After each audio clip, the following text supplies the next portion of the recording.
Baik, dari kelompok kami akan menjelaskan sistem operasi. Salah satu topik yang kami jelaskan yaitu struktur sistem komputer. Nah, di sini saya akan menjelaskan definisi struktur sistem komputer. Apa itu sistem struktur komputer? Ya, struktur komputer dapat didefinisikan sebagai cara dari setiap komponen yang saling terkait. Nah, struktur sebuah komputer ini dapat digambarkan dalam diagram blok pada gambar di samping saya ini. Dapat kita lihat, yang pertama adalah input device, yang kedua itu IO voice, langsung ke CPU, memory, dan output device. Nah, bagian-bagian itu akan dijelaskan pada slide berikutnya. Nah, adapun beberapa komponen-komponen fungsi struktur komputer. Yang pertama saya akan menjelaskan bagian pertama yaitu input device. Di slide kedua ini, input device atau alat masukan ini berfungsi sebagai alat untuk memasukkan data atau perintah ke dalam komputer. Yang kedua ini yaitu output device atau alat keluaran, berfungsi sebagai untuk menampilkan hasil dari pengolahan data yang berupa hard copy, kertas, soft copy, monitor, atau berupa suara.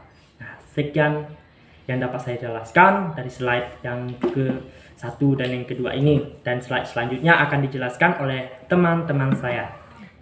Baik, di sini saya akan melanjutkan penjelasan dari teman saya tadi. Bagian yang ketiga, input output for. Bagian ini digunakan untuk menerima ataupun mengirim data keluar sistem. Peralatan input dan output di atas terhubung melalui for ini. Dan bagian yang keempat, CPU atau Central Processing Unit.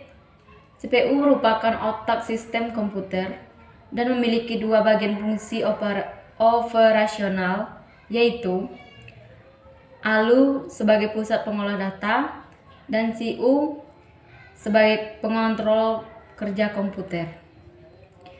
Dan yang kelima, memori.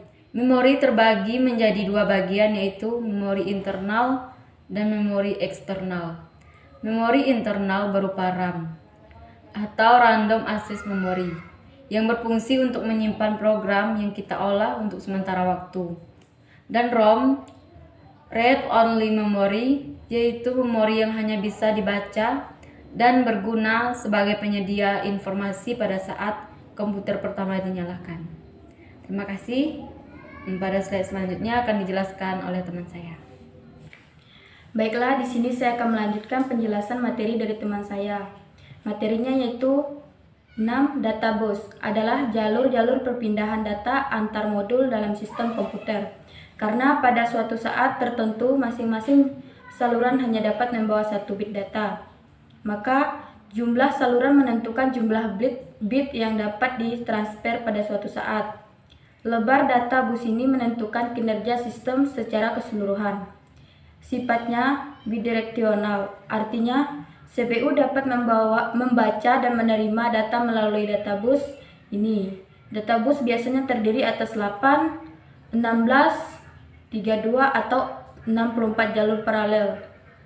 Yang ketujuh, address bus digunakan untuk menandakan lokasi sumber ataupun tujuan pada proses transfer data. Pada jalur ini, CPU akan mengirimkan alamat memori yang akan ditulis atau dibaca. Address bus biasanya terdiri atas 16, 20, 24 atau 32 jalur paralel. Yang kedelapan, control bus. Control bus digunakan untuk mengontrol penggunaan serta akses ke databus dan address bus.